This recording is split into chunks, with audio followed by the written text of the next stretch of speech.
Dafina Zeqiri ka reaguar sërish në rrjetet sociale për të shprehur qëndrimin e saj kundër bullizmit dhe për të mbrojtur personat me aftësi të ndryshme. Ditën e sotme, ajo ka shpërndar një postim nga llogaria zyrtare e Stenaldo Mihili, ku bëhet thirrje për ndalimin e çdo forme bullizmi dhe paragjykimi. Postimi ka rikthyer në vëmendje debatet dhe komentet negative që ish banori ka përjetuar gjatë dhe pas eksperiencës së tij në reality show.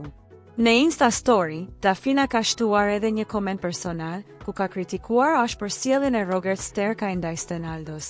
Ajo ka lënë të kuptohet se nuk është as pak dakord me deklaratat dhe akuzat e tij të mëparshme, duke e konsideruar të papranueshme mënyrën se si ai është sjell dhe ka folur publikisht. Me këtë reagim, këngëtarja ka treguar edhe një herë se vazhdon të mbështesë kauzat sociale dhe të përdor zërin e saj për të dënuar padrejtësitë, bullizmin dhe gjuhën e urrejtjes. Edhe pse konflikti mes ish banorëve të programit mund të konsiderohet një kapitull i mbyllur, reagimi i Dafines tregon se tema të tilla vazhdojnë të kenë rëndësi dhe nuk duhen harruar. Sipas saj, askush nuk duhet të përballet me ofendime, paragjykime apo sulme personale pavarësisht situatës. Dafina Zeqiri njihet prej vitesh për angazhimin e saj në mbrojtje të çështjeve sociale dhe për reagimet e saj të drejtpërdrejta kur bëhet fjalë për padrejtësi.